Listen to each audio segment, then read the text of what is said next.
샬롬. 오늘도 주님의 은혜와 평강이 여러분과 함께하기를 축복합니다. 오직 주님과 동행하시고 오직 말씀대로 살고 오직 성령이 이끄시는 대로의 삶을 사는 복된 하루가 되시기를 주님의 이름으로 간절히 축원합니다. 오늘 아침 하나님께서 우리에게 허락해 주신 말씀은 시편 22편 22절에서 31절 말씀입니다. 주님의 이름을 나의 백성에게 전하고 예배 드리는 회중 가운데에서 주님을 찬양하렵니다. 주님을 경외하는 사람들아, 너희는 그를 찬양하여라. 야곱 자손아, 그에게 영광을 돌려라. 이스라엘 자손아, 그를 경외하여라. 그는 고통받는 사람의 아픔을 가볍게 여기지 않으신다. 그들을 외면하지도 않으신다. 부르짖는 사람에게는 언제나 응답하여 주신다. 주님께서 하신 이 모든 일을 회중이 다 모인 자리에서 찬양하겠습니다. 내가 서원한 희생 제물을 주님을 경외하는 사람 앞에서 바치겠습니다.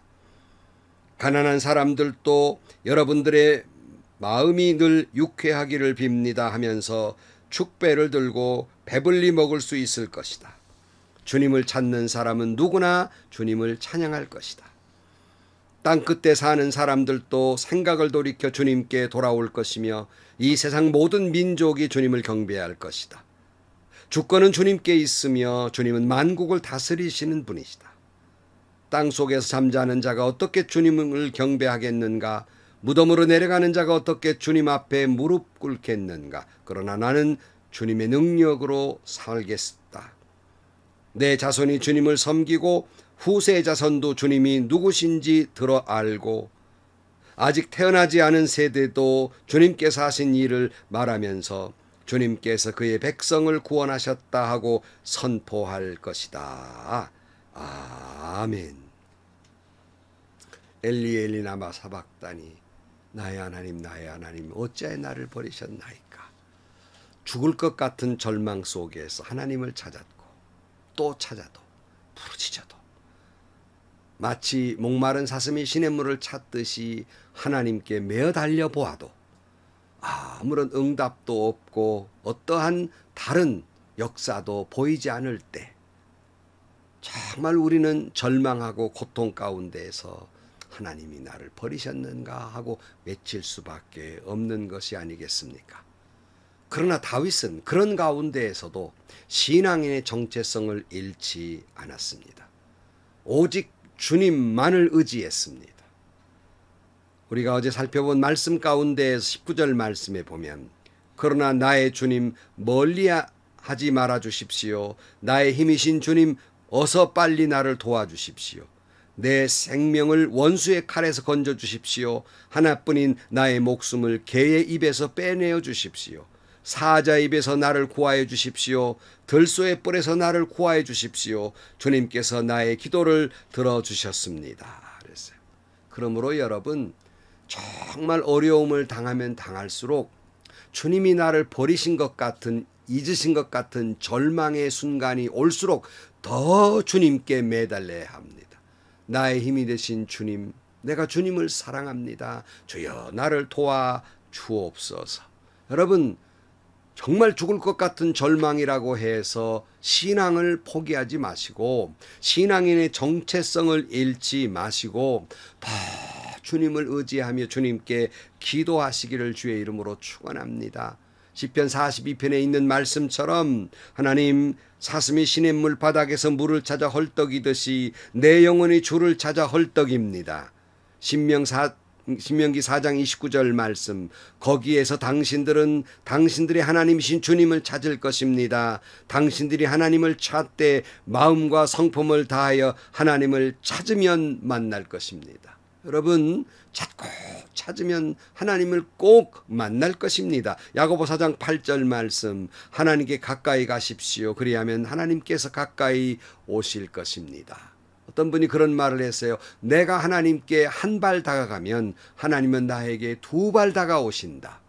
여러분, 하나님을 찾고 하나님께 가까이 가면 주님은 나를 찾아오실 것입니다.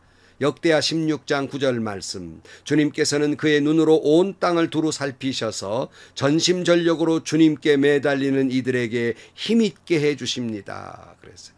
그렇게 주님을 찾고 매달리면 주님은 우리에게 능력을 주셔서 내게 있는 이 고통과 어려움을 감당할 수 있게 해 주실 것입니다. 그러므로 여러분, 하나님께 매달리고 찾고 또 찾고 하나님께 기도하십시오. 또 하나, 그런 고통이 있을 때 여러분, 기도와 같이 또한 찬양을 해야 합니다. 오늘 22절 말씀에 보면 주님의 이름을 나의 백성에게 전하고 예배드리는 회중 한가운데에서 주님을 찬양하렵니다. 주님을 경외하는 사람들아, 너희는 그를 찬양하여라. 야곱 자손아, 그에게 영광을 돌려라. 이스라엘 자손아, 그를 경외하여라. 그랬어요.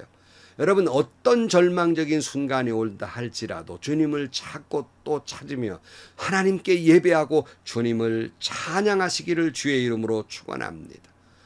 마음이 괴로울 때, 마음이 힘들 때, 어려울 때 여러분, 하나님을 찬양하십시오. 아니면 찬양의 테이프라도 틀어놓고 들으십시오. 저는요, 정말 마음이 힘들고 괴로울 때마다, 정말 어디에서 위로받을 길이 없을 때마다 두 손을 들고 하늘을 향해 바라보면서 주님을 찬양했습니다. 그럴 때 주로 부르던 찬양, 마음이 너무 괴로울 때, 마음이 너무 상처가 돼서 어찌할 바를 모를 때 부르는 찬송, 바로 그것은 주님과 같이라는 찬양이었어요. 주님과 같이 내 마음 만지는 분은 없네. 오랜 세월 찾아 난 알았네. 내겐 주밖에 없네. 주님과 같이 내 마음 만지는 분은 없네. 오랜 세월 찾아 난 알았네. 내겐 주밖에 없네.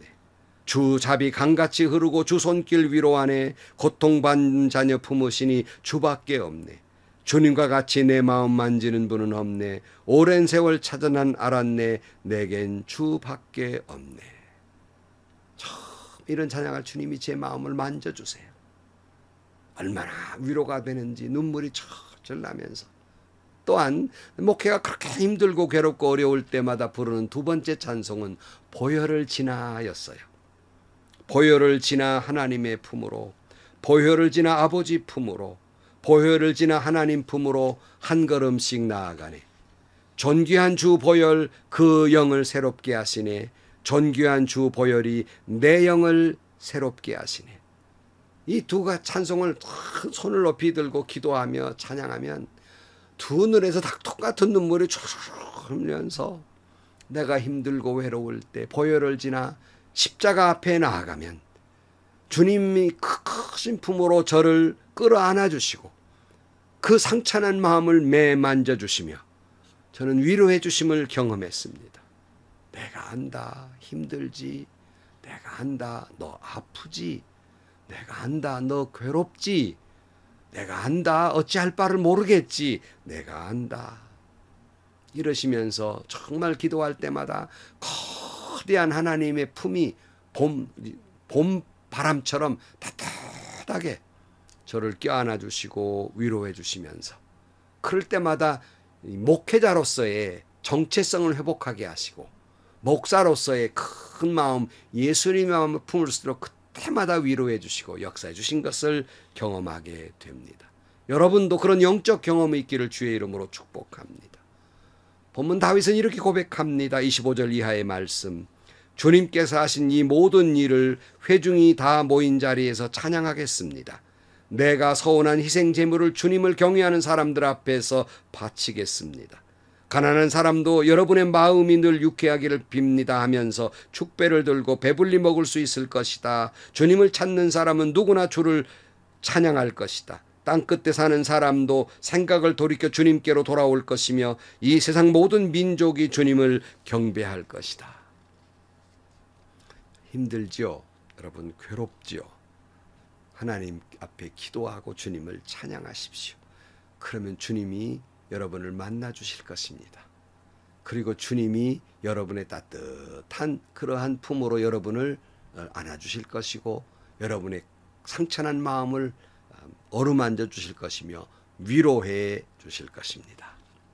자, 그리고 다윗은 이런 절망적 순간 속에서 하나님께 기도하고 주님을 경배하면서 그렇게 주님을 찾을 때 그의 마음속에는 커다란 믿음이 있었습니다. 그것은 절대적 하나님을 향한 믿음이었습니다. 절대적 하나님을 향한 신뢰였습니다. 28절 말씀에 보면 주권은 주님께 있으며 주님은 만국을 다스리시는 분이십니다. 그랬어요. 여러분, 하나님은 만국을 다스리시는 분이십니다. 여러분의 모든 형편과 처지를 하나님은 다스려 주실 것입니다. 이 확고한 믿음이 있기를 주의 이름으로 축복합니다. 그리고 29절, 땅 속에서 잠자는 자가 어떻게 주님을 경배하겠느냐, 무덤으로 내려가는 자가 어떻게 주님 앞에 무릎을 꿇겠는가. 그러나 나는 주님의 능력으로 살겠다. 그러니까 다윗의 두 번째 그 확신, 철두철미한 믿음은 뭐냐면, 내가 어렵고 힘들 때 내 힘으로 사는 게 아니라, 지금까지도 그랬지만 내 힘으로 사는 것이 아니라 하나님이 주시는 힘으로 살겠습니다 하는 절대적 믿음이 있었어요.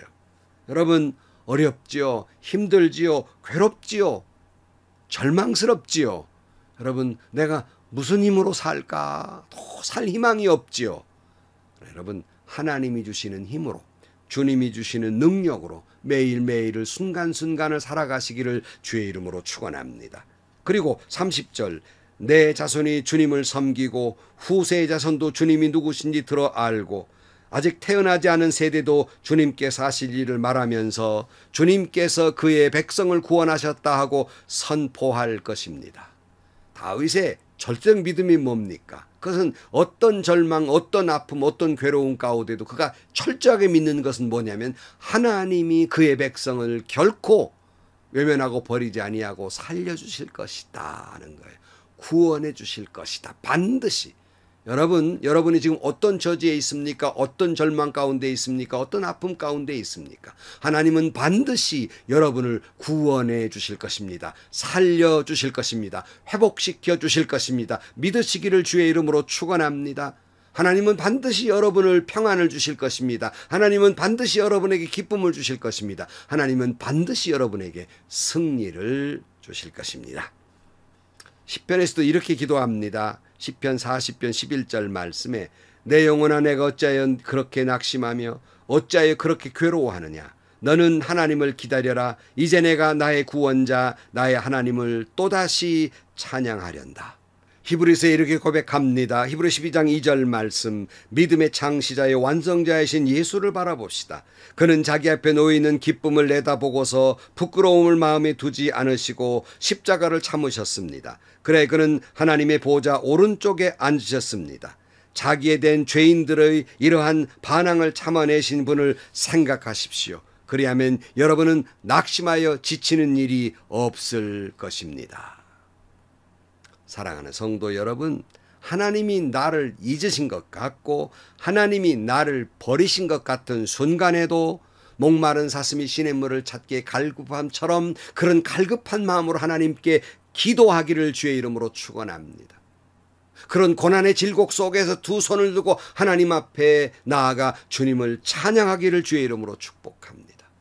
그리고 여러분 가슴 속에 거대한 신앙, 바로 그것은 하나님은 반드시 당신의 백성을 구원한다고 하는 확고한 믿음을 갖게 되기를 주의 이름으로 축원합니다. 그럴 때 어떤 괴로움, 어떤 절망, 어떤 외로움, 어떤 고통 가운데 있다 할지라도 여러분은 결코 넘어지지 아니하고 승리하게 될 것입니다. 시편 60편 5절 말씀에 이렇게 말합니다. 내 영혼아 잠잠히 하나님만 기다려라. 내 희망은 오직 하나님께만 있다. 아멘. 아멘. 기도하겠습니다. 하나님 아버지, 죽을 것 같은 절망의 순간에도 목마른 사슴이 시냇물을 찾기에 갈급함처럼 주님 앞에 나아가 메어 달려 기도하게 하시고 두 손을 높이 들고 도리어 주님을 찬양케 하시고 마음 깊은 곳에 하나님은 반드시 당신의 백성을 구원하신다는 믿음을 확고하게 가짐으로 말미암아 모든 어려움을 극복하게 하여 주옵소서. 잠잠히 참아 기다릴 때 주님은 반드시 우리를 구원해 주실 줄로 믿습니다. 이 소망을 굳건히 잡고 살아가게 하여 주옵소서. 예수님의 이름으로 기도하옵나이다. 아멘. 여러분, 더더욱 우리는 요즘 힘들고 어려운 세상에 살고 있고 정말 질병의 문제, 경제적인 문제, 또 요즘 경제가 많이 어렵잖아요. 그런 속에서 여러분 그럴수록 하나님께 기도하십시오. 주님께 찬양하십시오. 반드시 구원해 주실 것을 믿으십시오. 살려주실 것입니다. 회복시켜 주실 것입니다. 복 내려 주실 것입니다. 행복하시고요. 좋은 일이 가득한 하루가 되시기를 주님의 이름으로 간절히 축원합니다.